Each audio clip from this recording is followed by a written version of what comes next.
A, physical factor. After that, next factor is B, economic factors. Current price of land in the locality. म्हणजे आपल्या जिथे आपण form घेणार आहोत तिथे जमिनीची कोणती कॉस्ट आहे किंवा काय प्राइस आहे हे सुद्धा अवलंबून असतं. The amount of money the farmer can invest. त्याचबरोबर शेतकऱ्याकडे किती अमाउंट मध्ये खर्च करण्यासाठी पैसे आहेत यावरती सुद्धा फार्म मॅनेजमेंट हे अवलंबून असते. Availability of loan and rate of interest paid. त्याचबरोबर त्या शेतकऱ्याला किती लोन अवेलेबल होतंय आणि त्याचबरोबर त्याचा रेट ऑफ इंटरेस्ट काय आहे यावरती सुद्धा फार्म मॅनेजमेंट अवलंबून असते. टॅक्स टू द पेड म्हणजेच त्यासाठी दिला जाणारा टॅक्स किंवा शेताचं उत्पादन आल्यानंतर किंवा प्रॉफिट आल्यानंतर दिला जाणारा टॅक्स हा सुद्धा कन्सिडर केला गेला पाहिजे.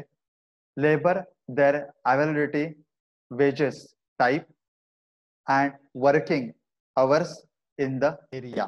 म्हणजे त्या भागामध्ये जिथे आपण फार्मचं सिलेक्शन केलंय तिथे लेबरसाठी म्हणजे माणसांसाठी किती पैसे मोजावे लागतायत आणि त्याचबरोबर त्यांचे कामाचे तास किती आहेत हे सुद्धा बघितले केले पाहिजेत. A, physical factor. Next, B is the economic factor. After C, social factors. It includes types of neighbors and their attitudes towards newcomer should be studied.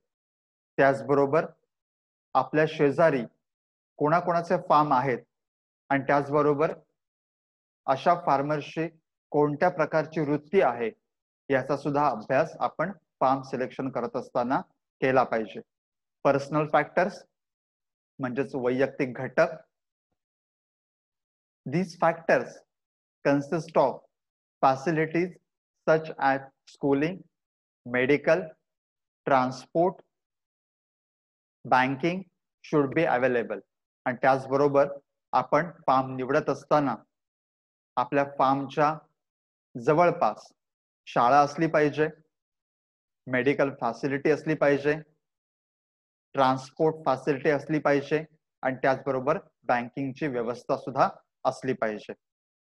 Form layout. A farm layout includes farm shed और farm building. Farm layout मध्ये फार्मची shade पण येते आणि त्याचबरोबर विविध वापरासाठी लागण्याच्या बिल्डिंग सुद्धा इन्क्लूड्स असतात. Number, size, shape and arrangement of field. त्याचबरोबर आपण आपलं शेत किती नंबर मध्ये, कोणत्या साइज मध्ये, कोणत्या आकारामध्ये अरेंजमेंट करतोय हे सुद्धा अवलंबून असतं फार्म मॅनेजमेंट मध्ये. Other structures including threshing floor, farm roads, bunds, manure pits, irrigation and drainage channels, farm fencing या सुद्धा गोष्टी बघणं गरजेचं आहे. त्याचबरोबर वेगवेगळ्या घटकांमध्ये थ्रेशिंग म्हणजे झोडणीसाठी एखादा फ्लोअर असणं गरजेचं आहे किंवा जागा उपलब्ध असणं गरजेचं आहे. फार्म रोड साठी जागा सोडणं गरजेचं आहे. बंड्स म्हणजे बांध आपल्याला घालता आले पाहिजेत विविध ठिकाणी ज्या ठिकाणी त्याची आवश्यकता असेल. मॅन्युअर पिट्स खतांचे खड्डे असले पाहिजेत. इरिगेशन म्हणजे पाणी व्यवस्थापन असलं पाहिजे. ड्रेनेज चॅनल जर आपली जमीन उंच सखल असेल तर आपल्याकडे ड्रेनेज चॅनल असले पाहिजेत. फार्म फेन्सिंग आणि त्याचबरोबर आपल्या फार्मच्या किंवा शेताच्या कडेने आपल्याला लाईव्ह किंवा डेड हे फेन्सिंग सुद्धा करता आलं पाहिजे. ए, फार्म शेड और farm building. First, consist of many type of buildings with residential building, labor quarters, cattle shed, implement shed, grain godown, fodder shed, these are includes. म्हणजेच आपल्या form मध्ये वेगवेगळ्या प्रकारच्या ह्या बिल्डिंग्स असू शकतात. त्यामध्ये रेसिडेन्शियल बिल्डिंग म्हणजे स्वतः शेतकऱ्याला राहण्यासाठी जागा अथवा घर, लेबर क्वार्टर्स म्हणजे लोकांना किंवा आपल्या लेबरला राहण्यासाठी घरं किंवा खोल्या, कॅटल शेड गुरांसाठी शेड असणं गरजेचं आहे, इम्प्लिमेंट शेड आपल्याकडे असणारी जी अवजारं आहेत त्यासाठी शेड असणं गरजेचं आहे, ग्रेन गोडावण म्हणजे जे पीक आपण तयार केल्यानंतर किंवा काढणीनंतर साठवणुकीसाठी जागा असणं किंवा एखादी बिल्डिंग असणं गरजेचं आहे, फॉडर शेड जनावरांचा चारा साठवण्यासाठी सुद्धा जागा असणं किंवा शेड असणं आवश्यकता आहे. As a general practice 2% of the farm area is used for the construction of farm shed. म्हणजे सर्वसाधारणपणे 2% जागा ही फार्म शेड साठी असणं गरजेचं आहे किंवा ठेवणं गरजेचं असतं. The following considerations should be made आणि त्यासाठी खालील काही गोष्टी पाहणं गरजेचं आहे. The farm shed should be located on high ground and should have easy approach. म्हणजेच जी आपण जागा सिलेक्ट करू किंवा जिथे आपण शेड बांधायची असेल ती शक्यतो उंच भागावरती असणं गरजेचं आहे की जेणेकरून त्या जागेपासून सर्व ठिकाणी आपल्याला सहजरित्या जाता येईल किंवा तिथून आपल्याला सुपरविजन करता येईल. It should be at the centre of the farm आणि त्यासाठीच अशी जागा निवडताना ती आपल्या शेताच्या मधोमध जर असेल तर आपल्याला सर्व ठिकाणी समानरित्या समान वेळेमध्ये पोहोचता येऊ शकेल आणि त्यासाठी लागणारा कालावधी हा देखील कमी लागेल. Buildings should be near to source of water.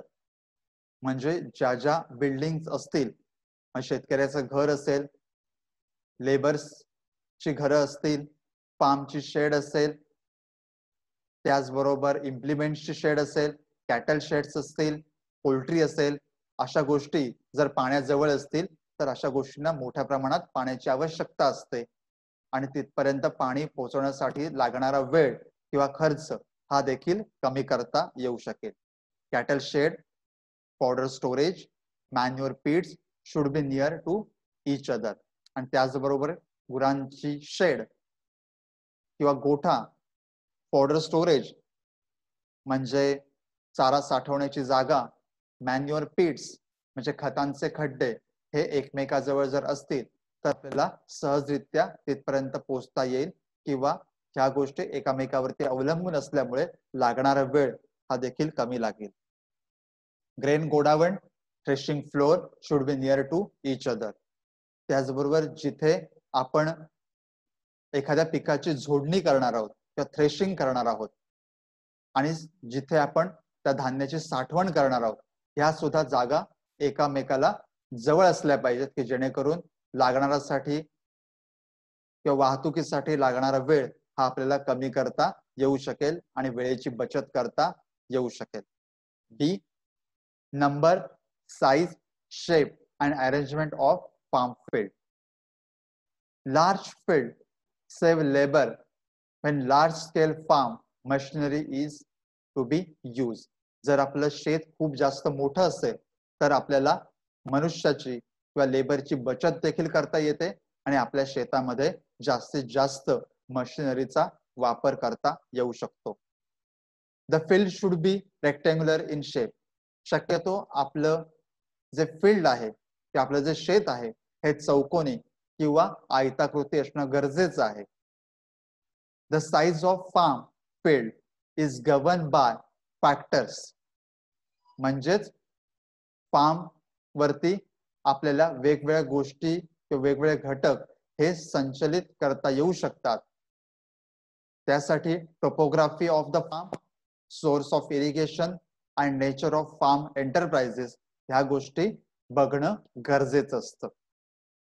Field boundaries should be regular to avoid any wastage of field. ज्या आपल्या शेताच्या बाजू आहेत किंवा कडा आहेत त्या कडा या फेन्सिंगने पूर्णपणे बंद करता आल्या पाहिजेत. मग ते फेन्सिंग लाईव्ह असेल और आर्टिफिशियल फेन्सिंग असेल तर त्यासाठी मात्र आपल्या बाउंड्रीज आपल्याकडे रेग्युलर हव्या किंवा आपल्याला माहित हव्यात की जेणेकरून आपल्याला फेन्सिंग हे व्यवस्थित करता येऊन आपल्याला जागेचं नुकसान हे कमी करता येऊ शकेल. Other structures, farm road, one main road about 5 meters width may be constructed. म्हणजे जो मुख्य रस्ता आहे आपल्या शेताकडे येणारा हा कमीत कमी 5 मीटर म्हणजेच 15 फूट एवढा रुंद असावा की जेणेकरून आपल्या फार्म मध्ये येणारे ट्रक असतील, ट्रॅक्टर असतील किंवा कोणती मशिनरी असेल ही सहजरित्या या रस्त्यांवरनं जा ये करू शकेल. It should be joined by secondary roads of 3 meters wide. आणि अशा मुख्य रस्त्याला जोडणारे जे उपरस्ते आहेत हे कमीत कमी 3 मीटर म्हणजेच 9 फूट एवढ्या रुंदीचे असणं गरजेचं आहे. There should be shallow channels on both side of the road for facilitating drainage of rain water. अशा मुख्य रस्त्याला व त्याचबरोबर उपरस्त्याला दोन्ही बाजूने गटार असणं गरजेचं आहे किंवा चॅनल्स असणं गरजेचं आहे की जेणेकरून पडणारं पावसाचं पाणी हे त्या गटारांमधून वाहून जाऊ शकेल, रेन आउट होऊ शकेल आणि आपल्या रस्त्यावरती पाणी साठणार नाही. आणि त्यामुळेच लेबरसाठी, मशिनरीसाठी ये जा करण्यासाठी रस्ता हा चांगला सुखा आणि मोकळा राहू शकेल. Second, manure pits. The manure pits should be near to cattle shed. ज्या खड्ड्यांमध्ये आपल्याला खत तयार करायचंय असे खड्डे हे आपल्या गुरांच्या गोठ्याच्या शेजारी असणं गरजेचं आहे. द साइज ऑफ द पीट should be 7 into 1.5 into 1 meter or 5 into 1.2 into 1 meter एवढ्या आकाराचे असणं गरजेचं आहे. जे आपण खड्डे खडू ते 7 मीटर गुणिले 1.5 मीटर गुणिले 1 मीटर म्हणजेच 7 मीटर लांब, 1.5 मीटर रुंद आणि 1 मीटर खोल किंवा 5 मीटर लांब, 1.2 मीटर रुंद आणि 1 मीटर खोल अशा आकाराचे आयताकृती खड्डे आपण काढू शकतो व ते जनावरांच्या गोठ्याच्या कडेला असणं अत्यंत आवश्यक असतं. 2 pits of the above size 7 into 1.5 into 1 meter or 3 pits 5 into 1.2 into 1 meter size are sufficient for 4 to 5 head of cattle. म्हणजेच जर आपल्याकडे 2 खड्डे असतील तर ते 2 खड्डे 7 मीटर गुणिले 1.5 मीटर गुणिले 1 मीटर एवढ्या आकाराचे असले पाहिजेत. जर आपल्याकडे 3 खड्डे असतील ते आपण जर 3 खड्डे खणणार असू तर ते 5 मीटर गुणिले 1.2 मीटर गुणिले 1 मीटर ह्या आकाराचे असले पाहिजेत. यासाठी 4 ते 5 जनावर जर आपल्याकडे असतील किंवा गुरं जर आपल्याकडे असतील तर त्यासाठी पुरेसे ठरू शकतात. They should be dug in a row keeping 1 meter distance in between 2 pits. त्याचबरोबर हे सर्व खड्डे 2 खड्डे किंवा 3 खड्डे हे एकाच रेषेमध्ये असले पाहिजेत आणि त्याचबरोबर प्रत्येक 2 खड्ड्याच्या मध्ये हे कमीत कमी 1 मीटर एवढं अंतर सोडलं गेलं पाहिजे. Kept sufficient area on one side for the movement of a cart or tractor to be used for moving manure. त्याचबरोबर त्या खड्ड्यांच्या कोणत्याही एका बाजूला कार्ट म्हणजे बैलगाडी किंवा ट्रॅक्टर जाण्या एवढी जागा असली पाहिजे जेणेकरून असं शेणखत भरून आपल्या शेताच्या विविध भागांमध्ये सहजरित्या नेता येऊ शकेल. 3. Irrigation and drainage channels. These should be constructed by considering the topography of the land.